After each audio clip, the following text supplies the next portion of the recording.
자, 말씀 제목 같이 하시겠습니다. 회복을 위해 나아가다. 한 번 더요. 회복을 위해 나아가다. 아멘. 나아간다는 말은 굉장히 중요한 얘기입니다. 때로는 실패와 어둠을 위해 나아갈 때도 있고, 때로는 극복과 희망을 위해 나아갈 때도 있는데, 문제는 그것이 어둠을 위해 나가는지 희망을 위해 나가는지를 본인이 모르는 게 참 문제예요. 그래서 우리는 가끔씩 우리 인생을 저지릅니다. 저지른다는 얘기는 무슨 얘기냐면, 본인은 좋아서 가고 본인은 생명이라고 믿고 본인은 사는 길이라고 믿었는데 사실은 어디로 가요? 죽을 길로 가기 때문에 인생을 저지른단 말이에요. 오늘은 회복을 위해 나아간다라는 말씀 제목을 통해서 우리가 그동안 잘못 살았던 것들, 잘못 판단했던 것들, 원치 않은 자리에 섰던 것들을 다 묵상하고 생명의 길, 소망의 길, 주님이 기뻐하시는 길로 나아가는 역사가 있기를 주의 이름으로 축원합니다. 아멘이시죠? 첫 번째 나눠볼 개념은 겟세마네에서 신앙의 원리를 깨닫게 됩니다라는 주제입니다. 어디서요? 겟세마네에서. 오늘 우리가 함께 읽으신 본문의 말씀은 그 유명한 겟세마네 동산에 기도하는 내용입니다. 이때 몇 명을 데리고 갔냐면 3명을 뽑아가지고 3명을 데리고 갔는데, 이 3명은 오늘 본문의 말씀 분위기를 보니까 썩 마음이 흡족하지 않고 투덜투덜거리면서 갔던 걸로 생각이 됩니다. 왜냐하면 3번이나 왔다 갔다 하면서 야 자냐? 그래서 계속 못 자게 했거든요. 그러니까 사실은 이 3명의 마음은 지금 썩 편하지가 않아요. 이게 뭐래? 막 열이 받고 속상하고 이러는 거예요. 이게 아이러니해요. 주님은 사랑해서 데리고 갔어요. 필요하기 때문에. 너희들이 믿음의 길을 걸어가고 너희들이 네 인생을 책임질 때 이런 과정과 이런 시간과 이런 만남이 진짜 중요해서 데리고 갔는데, 당사자는 열받고 속상하고 우이씨 왜 나를 데려왔대? 이렇게 되는 거예요.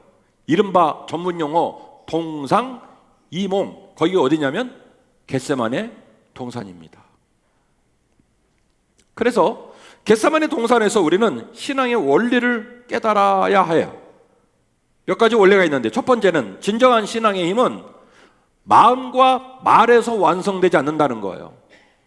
진정한 신앙의 힘은 마음과 말에서 완성되지 않는다는 거예요. 오늘 본문의 말씀 일부러 제가 잘라서 읽었는데요, 오늘 본문의 말씀 겟세마네 동산 기도 바로 직전에 무슨 내용이 나오냐면 이런 내용이 나와요. 예수께서 이르시되 내가 진실로 너희들에게 말을 하노니 오늘 밤 닭이 울기 전에 네가 나를 몇 번 부인한다? 3번 부인한다. 이거 심각하여 그냥 들으는 얘기예요. 심각한 내용이에요. 실수로 한 게 아니라 몇 번? 3번. 그 말을 듣자 베드로가 말합니다. 주여! 내가 주님과 함께 칵 죽어버릴 망정 저는 주임을 부인하지 않습니다. 섭섭합니다. 저를 뭘로 알고 이렇게 말씀하십니까?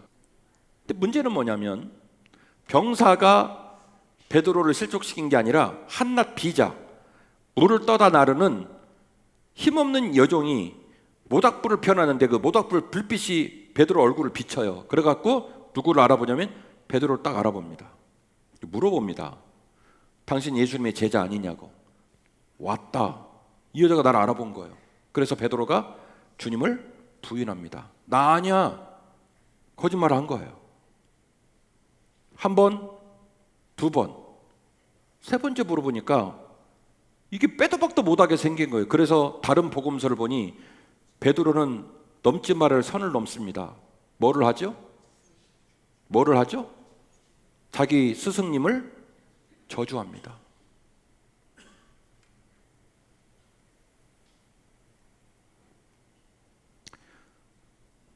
다른 복음서는 제가 베드로 통곡교회 가서 직접 보고 왔지만 기드론 곧자로 내려가는 그 협곡으로 내려가는 길이 아주 가파르고 거칠어요. 주님이 가야바 법정에서 마지막 베드로의 부인을 보고 거기를 내려가는데 거기를 피 흘리며 내려갔어요. 매질을 당하며. 그때 다른 복음서는 뭐라고 말하냐면 베드로가 마지막 주님을 저주했을 때 주님이 누구의 눈을 쳐다봤냐면 베드로의 눈을 쳐다봤다는 거예요. 두 사람이 시선을 나눌 정도로 가까이 있었다는 소리예요. 그때 주님의 눈빛이 어떤 눈빛이었을까? 주님의 마음은 어떤 마음이었을까? 방금 전에 그랬잖아요. 모든 사람이 주님을 부인한다 할지라도 나는 죽을 때 죽을 망정 주님을 부인하지 않습니다. 난 빼세요. 그렇게 말했잖아요. 근데 주님을 저주합니다. 같은 입으로. 주님이 어떤 표정으로 베드로를 보았을까? 베드로가 그 주님의 눈빛을 보고 그리고 밖에 나가서 통곡을 하기 시작합니다. 그것이 바로 오늘 우리가 가서 보는 베드로 통곡교회 현장인데요. 이것을 통해 우리는 알게 됩니다. 진정한 신앙의 힘은 말과 마음에서 완성되지 않는다는 거예요. 저는 우리 한빛교회 성도들이 중생을 체험했다고 확실히 믿어요. 저는 우리 한빛교회 성도들이 적어도 건강한 말씀을 먹고 있고, 그리고 십자가가 뭔지, 교회가 뭔지, 신앙생활이 뭔지 머릿속으로는 잘 정리를 끝냈다고 생각해요. 그것이 이 교회에서 13년간 말씀을 증거한 제 목회의 자존심입니다. 문제는 뭐냐면 말씀을 잘 설명하고 말씀을 잘 듣고 말씀을 잘 아는 토끼귀 같은 우리의 귀가 우리의 무릎을 강하게 하고 우리의 피곤한 손을 강하게 하고 우리의 마음을 하나님 앞에 온전히 서게 하는 힘을 갖느냐 하는 문제는, 그 문제는 좀 다른 문제라는 거예요. 신앙의 완성은 새치 혀끝에 있는 말과 마음가짐에서 완성되지 않습니다. 그 증거를 우리는 어디서 보냐면 겟세마네 동산에서 보는 거예요. 또 한 가지 겟세마네 동산에서 깨닫는 신앙의 원리입니다. 진정한 신앙의 힘은 풍성한 부어주심의 은혜가 필요하다는 거예요. 40절 말씀인데요. 제자들에게 오사 그 자는 것을 보시고 베드로에게 말씀하시되 너희가 나와 함께 1시간도 이렇게 깨어 있을 수가 없더냐. 시험에 들지 않게 깨어 기도하라. 저 보세요. 주님 지금 오늘 이 밤의 기도는요, 죽기 살기로 기도하는 자리예요.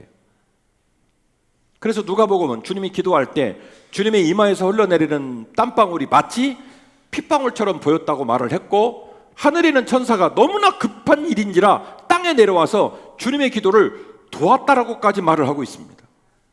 여러분, 주님의 입장은 지금 죽기 아니면 살기예요. 이 잔을 할 수 있으면 내 잔을 옮겨달라고 말을 할 정도로 어찌하여 나를 버리시나이까 주님이 막바지에 죽기 살기를 판단 짓는 기도를 하고 있는 중이에요.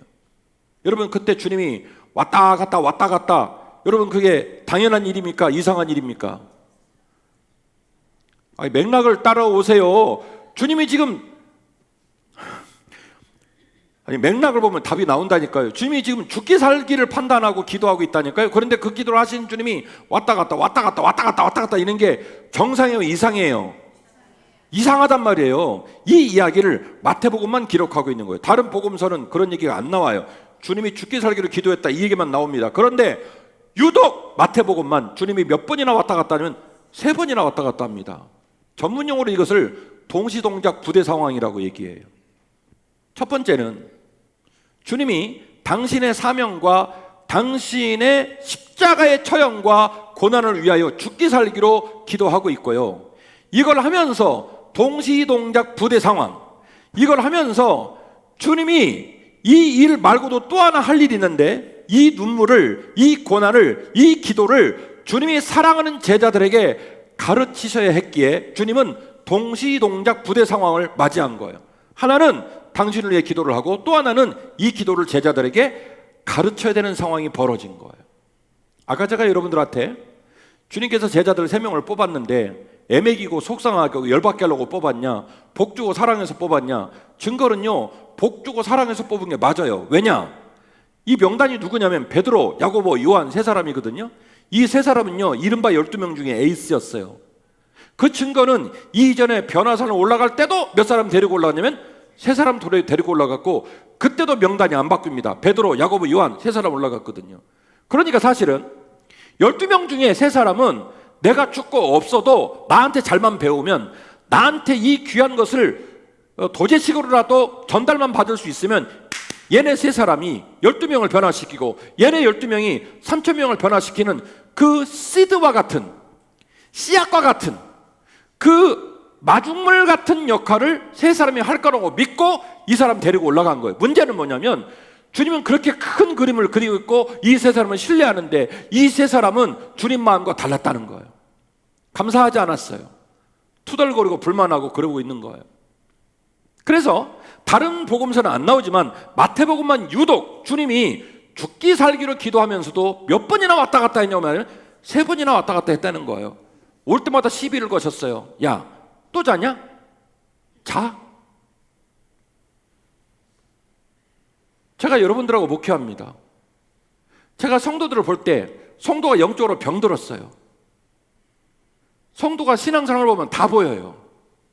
여러분, 신앙적으로 건강한 성도는요, 성도의 관심사가 십자가에 있어요. 반응을 보이고 그 안에 어떤 기쁨, 집중력, 열정, 이 모든 게 다 신앙적인 것들이에요. 십자가, 기도, 예배, 말씀을 들었던 내용, 그 말씀을 묵상하고 그렇게 하지 말라고 해도 거기에 집중합니다. 근데요, 포인트를 놓치고 속이 비어서 경건의 모양만 있으면 무슨 일이 벌어진 줄 아십니까? 십자가와 무관한 것들에 되게 관심을 가져요.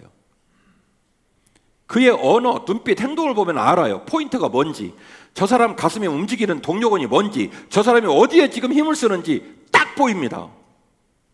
문제는 그 상황을 담임 목사가 판단하고 부드럽게 넛지라고 말하죠. 이 인문학 용어 중에 넛지, 대놓고 말하면 상처받으니까 팔꿈치로 옆구리를 툭툭 치다. 넛지를 하면서 그를 끌으려고 해도 말을 들어야 안 들어요? 말을 안 듣습니다. 수많은 사람 가운데 12명, 12명 중에 3명. 그래도 내가 믿는 건 너희들이야. 나와 함께 깨워서 1시간의 기도를 못 하겠냐? 어쩌냐? 나한테 있는 건 너밖에 없는데 그래도 너희들이 내 마음을 알아야 되는데 어쩌면 좋냐? 그래서 3번이나 왔다 갔다 하면서 제자들에게 계속 주님께서 전달하고 싶은 게 있었어요. 그게 뭐냐면, 애들아, 내가 말이다, 십자가를 놓고 이렇게 죽어라고 기도하면서 이 문제를 풀듯이 나중에 나 없어도 너희들이 목사가 되고 너희들이 장로가 됐을 때, 너희들이 권사가 됐을 때 이렇게 문제를 만나면 내가 너희들한테 보여줬던 것처럼 너희들도 기도하면서 풀어. 기도 외에는 다른 이유가 나지 않아. 바로 앞에 무슨 내용이 나오냐면, 변화산에서 3사람 데리고 내렸는데 귀신들을 내 얘기를 못 고쳐갖고 쌩 난리를 치거든요. 주님이 귀신을 몰아냅니다. 쟤들이 놀라갖고 그래요. 선생님, 우리가 3년을 배웠는데 왜 안 됐죠? 그러니까 뭐라 그래요? 내가 언제까지 너희들에게 참으리? 너희들에게 뭐가 없다? 직분은 있는데, 짬밥은 있는데 뭐가 없다? 믿음이 없다. 믿음이. 성경을 잘 읽어요. 믿음이 없다 그랬어요. 믿음이 적다 그랬어요. 그래서 뭐라고 말하냐면 기도 외에는 다른 이유가 나지 않는다, 이 얘기한 거예요. 그래서 주님이 겟세마네 동산에서 에이스 3명을 뽑아가지고 이 3사람한테 가르치고 싶었던 건 뭐냐면, 살다 보면 어려움을 만나, 살다 보면 넘어져, 살다 보면 네 능력과 힘으로 감당할 수 없는 고난이 와. 그때 너는 내가 너에게 보여준 것처럼 뭐 해야 돼요? 기도해야 돼. 이거를 제자들에게 뭘로 가르치고 있냐면, 말로 가르치는 게 아니라, 마음으로 가르치는 게 아니라 뭘로 가르치면 몸으로 가르치는 거예요. 몸으로. 그래서 제가 오늘 뭐라고 말했냐면, 신앙생활의 완성은 말과 마음에 있지 않습니다.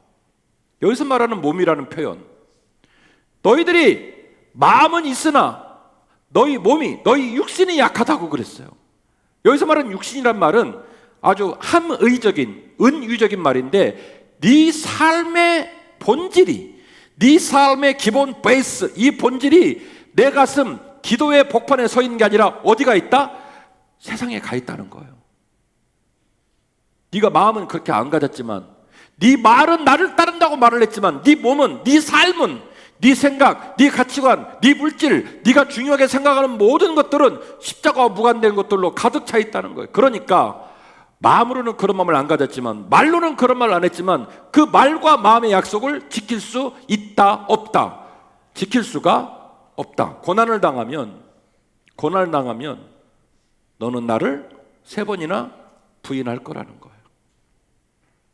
말씀을 따라 내 일주일이 고단했지만, 내가 이 교회 장로로 양복 입고 성도를 섬기고 예배할 때 제 마음이 얼마나 행복한지 모릅니다. 제가 오늘도 주의 말씀으로 위로와 능력을 얻고 또 일주일을 이길 겁니다. 그게 바로 뭐냐면 그게 신앙이에요. 그래서 모든 신자는 하늘로부터 주시는 은혜가 필요해요. 주님께서 기도하여 아버지 나의 뜻대로 하지 마옵시고 아버지의 뜻대로 하옵소서라고 결론을 낸 것처럼 이번 전교인 수련을 통해 저는 여러분을 겟세마네로 초청합니다. 주님이 3명 뽑은 거 에이스 뽑았던 것처럼 여러분을 에이스로 초청합니다. 같이 가입시다. 가면 주님처럼 제가 안 재울 거예요. 주님처럼 1시간 가까이 와서 자냐? 계속 깨울 거예요. 왜? 우리는 놀러 가는 게 아니에요. 은혜 받으러 가요. 세상 사람들 중에 그리스도인들이 있고 그리스도인 중에서 주님을 만난 자가 있고 주님을 못 만난 자가 있다는데 내가 이번에만큼은 배수의 진을 치고 내가 주님 만나고 온다. 하늘과 땅하고 붙어도 내가 나의 주님 만나고 온다라는 오기를 가지고 올라갑시다. 이번에 가는 전교인 수련회는 겟세마네예요. 겟세마네에서 신앙의 원리를 배우는 거예요. 참된 신앙이 말과 마음에서 완성되는 게 아니구나. 참된 신앙은 위로부터 부어지는 은혜가 매우 중요하구나 라는 것을 깨닫고 와야 돼요. 주님께서 투덜투덜거리고 마음에 흡족함이 없었던 주님의 3명을 끌고 올라가서 그들에게 신앙생활의 본질과 힘을, 완성된 그 거룩한 힘을 말로 가르치지 않고 마음으로 가르치지 않고 뭘로요? 몸으로 가르쳐 주셨던 것처럼 우리 모두가 주 예수의 은혜를 경험하고 주 예수를 만나는 역사가 있기를 원하고, 기억하셔야 될 일은 특별한 만남, 풍성함이 넘치는 영성을 통해 확실한 신자로 거듭나게 된다는 것을 여러분 꼭 기억하십시오. 이번 전교인 수련회는 3가지의 목표가 있습니다. 몇 가지요? 3가지. 이번 전교인 수련회는 3가지 목표가 있습니다. 몇 가지요? 3가지. 첫 번째는요, 철저한 회개예요.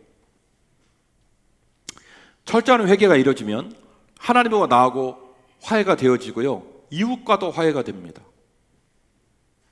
사도행전 2장 37절 이 말씀을 보면 120 문도가 성령 충만함을 받고 그 중에 한 사람인 베드로가 예루살렘 모인 자들에게 설교를 합니다. 그 설교를 듣자 설교를 통해 은혜를 받은 무리들이 베드로에게 묻습니다. 오 통제라, 우리가 하나님의 아들을 죽는 일을 방관했고 죽게 했으니 도대체 이 문제를 어떻게 수습하면 좋겠냐라고 얘기를 했을 때 베드로가 처방을 내준 답이 있어요. 그게 뭐냐면 회개하고 세례를 받고 성령을 선물로 받으라. 이게 답이었어요. 세례를 받고 성령을 받는 권리가 시작되는 중요한 분기점이 있는데 뭐 하라? 회개하라. 세례 요한이 요단 들에서 말씀을 증거할 때도 세례 요한을 찾아와서 세례받기를 원하는 모든 자들에게 요구한 조건이 있습니다. 선조치 뭐를 하라? 회개하라. 신자는 회개를 통해 하나님과 나 사이를 점검하고 하나님과 나 사이를 회복시키는 거예요. 목사도 신자도 그들의 영성이 깨어있고 항상 주님을 염두에 두면, 제가 알고 있기로는 목회를 할 때도 교회를 올 때도 항상 십자가 생각을 하고 말씀을 묵상해요. 그리고 그 십자가와 말씀에 부합되게 살지 못한 것 때문에 괴로워해요. 회개는 힘이 들고 아프고 아리지만 회개가 살아나면 나하고 하나님 사이가 풀어집니다. 나하고 하나님 사이가 가까워집니다. 하나님과 나 사이가 화해가 일어납니다. 그리고 그 화해가 일어나면 나와 다른 사람 사이도 화해가 일어나는 거예요. 이번 전교인 수련을 통해서 철저한 회개가 여러분에게 일어나기를 원합니다. 제가 이 일에 목숨을 걸 거예요. 집단적인 회개, 개인적인 회개, 성도와의 화해를 위한 회개, 집중적으로 이 일에 매달릴 거예요. 수련을 통해 이루고자 하는 첫 번째 목적은 뭡니까? 회개입니다. 두 번째 목적은 성령 충만입니다. 성령 충만을 위한 절차 이행이라는 게 있어요. 사도행전 2장에서 사도행전 11장까지 구간을 보시면 성령 충만함을 받는 일정한 패턴이 있다는 걸 알게 되는데요. 첫 번째는 말씀을 들을 때 성령이 임하고, 기도를 들을 때 성령이 임하고, 안수를 받을 때 성령이 임합니다. 집에 가서 살펴보세요. 베드로를 비롯한 사도들의 말씀 증거를 들을 때, 그 말씀을 들을 때 그들에게 뭐가 임하냐면 성령이 임하고요. 또는 그들이 기도할 때 성령이 임하고요. 말씀을 듣고 기도를 해도 성령이 임하지 않을 경우에는 베드로나 바울이 그들의 머리에 손을 얹고 안수할 때 성령이 임했다는 일련의 프로세스가 있어요. 절차가 있다고요. 이 절차를 이행할 거예요. 여러분 머리를 붙들고 안수해서 담임 목사 가슴에 있는 그 불덩어리가 여러분 가슴으로 들어가기를, 우리 모두가 성령 충만하기를.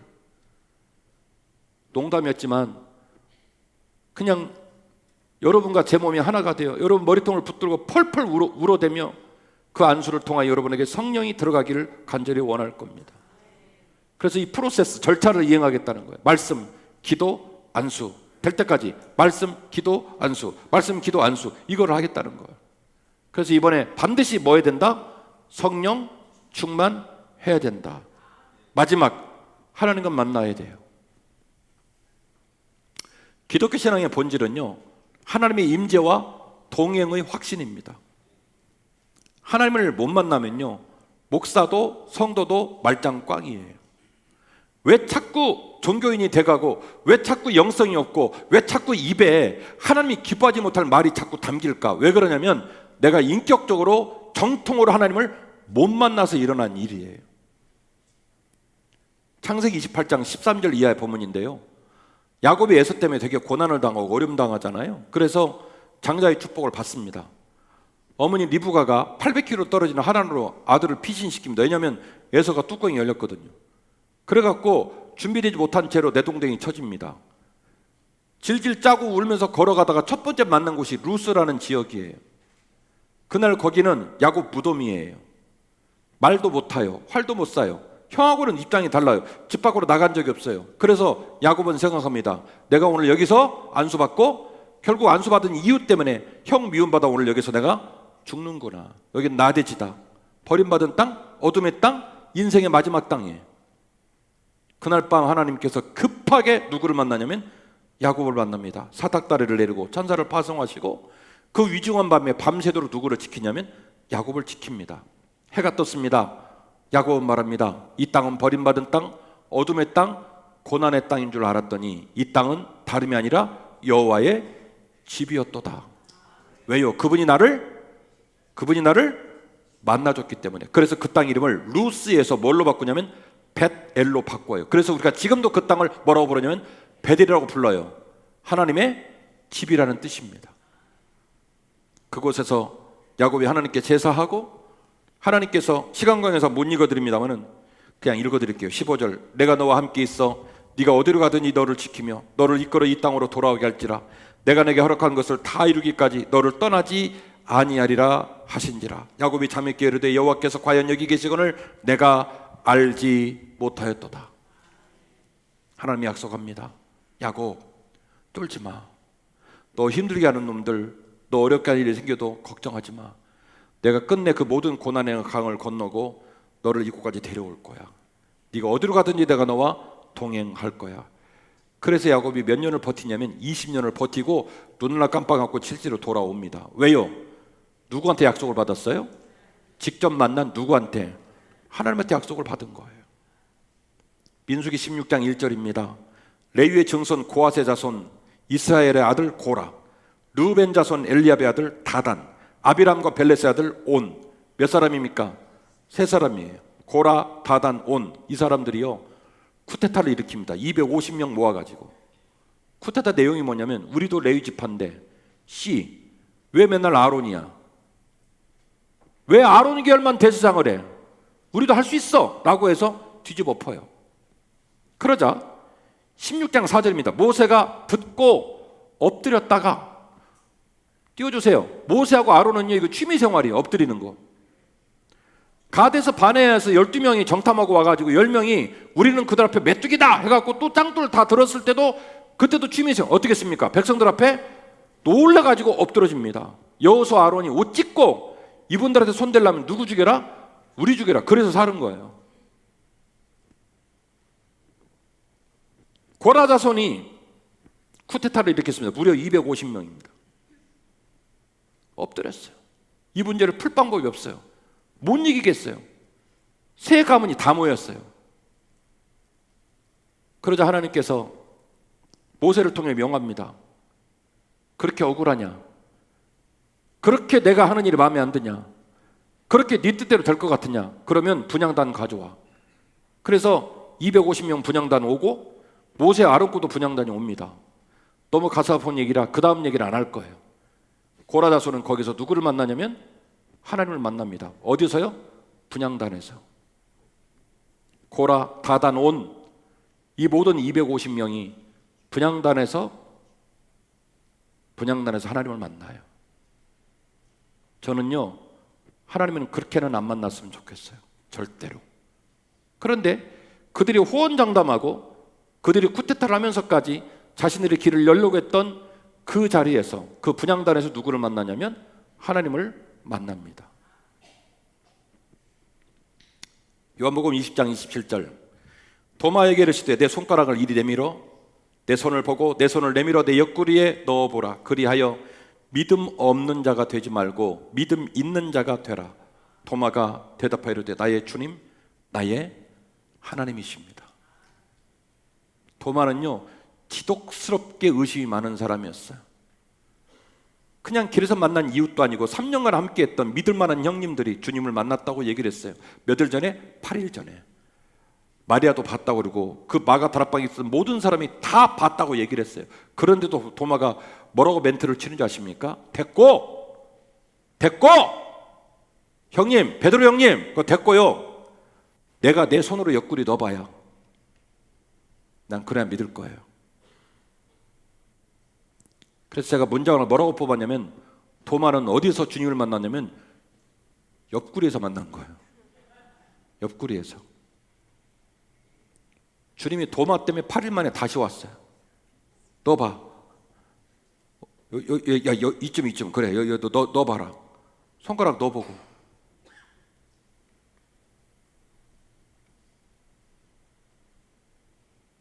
도마가 말합니다.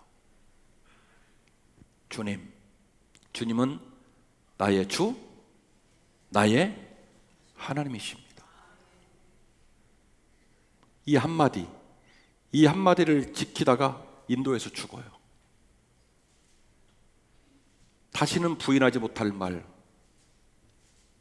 내가 진상 부리고 대들고 주님 속상하게 해서 8일 만에 주님을 다시 소환을 해서 끝내 고집스럽게 빡빡 우겨가지고 지 손가락 어디다 넣었어요? 옆구리에다 넣었거든요. 도마는 말합니다. 주님은 나의 주, 나의 하나님이십니다. 빼도박도 못할 유일한 고백. 내가 지금까지 장로로 살았지만, 내가 지금까지 목사의 아들로 모태신앙으로 살았지만, 교회에서 엄한 곳에 관심 갖고 힘없이 살아갔던 내 인생, 의심이 가득 차서 예배는 드리지만 마음에 평안이 없던 내 인생, 끝내 어쩌다가 내가 주님 옆구리에 손가락을 넣어봤으니 주님은 나의 주, 나의 하나님이십니다. 이 한마디로 인생을 끝낸 거예요. 도마가. 사도행전 9장 3절, 사울이 길을 가다가 다메섹에 가까이 이르러 홀련히 하늘로부터 빛이 그들을 둘러 비추는지라. 땅에 엎드러져 들음에 소리가 있어 이르시되 사울아 사울아 내가 어찌하여 나를 박해하느냐 하시거늘 대답하되 주여 누구십니까? 이르시되 나는 네가 박해하는 예수이다. 너는 일어나 시내로 들어가라. 내가 행할 것을 내게 이룰 자가 있느니라 하시니 같이 가던 사람들은 소리만 듣고 아무도 보지 못하여 말을 못하고 서 있었다. 바울은요, 주님과 주님을 따르는 자들을 무척이나 핍박했던 안티 기독교인이었습니다. 지금 다메섹 가는 것도 예수를 따르는 제자들 잡아다 가두려고 가고 있는 중이거든요.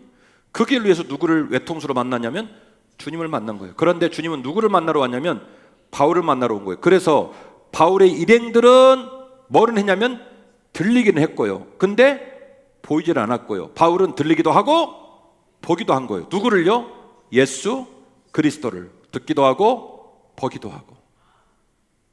그날의 만남을 통해서 바울은 이후 32년 동안 추위의 위험, 배고픔의 위험, 동족의 위험, 수많은 핍박과 고난을 당하면서도 눈 하나 깜빡하지 않고 복음만을 위해 전도자 인생을 살다가 로마에서 순교해서 죽었습니다. 그 모든 일의 첫 출발, 그 모든 일의 인생의 전환점은 어디서 시작이 되냐면 다메섹으로 가는 이유에서 누구를 만났기 때문에? 주님을 만났기 때문에. 시간 관계상 여러분에게 몇 가지의 케이스를 말씀을 드렸지만 성경에 나오는 인물도, 유명한 목사님들도, 유명한 장로님도, 유명한 신자도 결국 그가 향기로운 삶을 살 수 있었던 유일한 에너지가 어디서 나오냐면 그가 개인적으로 주님을 만날 때부터 시작이 돼요. 이번에 여러분 주님을 만나고 오셔야 돼요. 제가 거기에다가 제 모든 인생을 투자할 거예요. 제 모든 에너지를 투자할 거예요. 목을 뽑아서라도 완전히 주님을 만날 수 있도록 도와드릴 거예요. 성령 충만의 프로세스, 말씀, 기도, 안수, 말씀, 기도, 안수 될 때까지 할 거예요. 아침에 안수하고 저녁에 안수하고 밥 먹다 안수하고 개인적으로 만나서 안수하고 말씀 전하고 기도하고. 그래서 진짜로 의뢰받는 선교인 수련회 만들 거예요. 개인적으로 우리가 주님을 만나야 돼요. 개인적으로 주님을 만나야 안 외로워요. 개인적으로 주님을 만나야 기가 안 죽어요. 세상 사람 모두가 나를 몰라줘도 주님이 나를 사랑하면 버틸 수 있거든요. 그래서 여러분 반드시 개인적으로 주님을 만나셔야 합니다. 설교의 결론입니다. 훈련으로 강해지고 만남으로 강력한 믿음의 주인공 되어야 할 줄로 믿습니다. 겟세마네는 훈련이 필요하다는 얘기고, 만남에 관한 얘기는 그럼에도 불구하고 누구를 만나야 된다? 주님을 만나고 하나님을 만나야 된다. 기독교의 힘과 생명은 체험에서 나옵니다. 이 약속을 기대하며 우리는 기회가 올 때마다 결단하고 사모하고 매달려야 할 줄로 믿습니다. 한 번의 만남은 우리를 진짜 성도가 되게 하고 우리의 남은 삶을 값지게 살아갈 수 있도록 돕는 힘을 주십니다. 너희는 여호와를 만날 만할 때에 찾으라. 그가 가까이 계실 때에 그를 부르라. 악인은 그의 길을, 불의한 자는 그의 생각을 버리고 여호와께로 돌아오라. 그리하면 그가 긍휼히 여기시리라. 우리 하나님께로 돌아오라. 그가 너그럽게 용서하시리라. 이는 내 생각이 너희 생각과 다르며 내 길은 너희 길과 다름이니라. 여호와의 말씀이니라. 할렐루야. 여호와를 만날 만한 때 우리가 여호와를 찾아야 해요. 여러분 수련회 꼭 가십시다. 그리고 수련회 안 가는 분들도 웬만하면 수련회 가기 전에 다음 주 토요일에도 기도해 주면 너무 좋아요. 기도에 나오고. 아무튼 형편과 처지를 따지지 말고 매달려야 돼요. 그래서 우리 신앙이 새치 혀끝에 있는 말과 마음에 머무르는 맥없는 신앙 하지 말고 몸으로 배워서 힘 있는 신앙으로 들어가 줘야 되고, 그리고 주님을 개인적으로 만나야 돼요. 목사님 만난 주님 말고 내가 만난 주님, 직분이 장로를 할지라도 권사를 할지라도 다 필요 없어요. 주님 못 만나면 아무것도 아니에요. 주님을 못 만나니까 엉뚱한 곳에 힘을 쓰고 관심을 갖죠. 주님 만나면 무서워서라도 그렇게 못 하거든요. 주님 만나고 와야 돼요.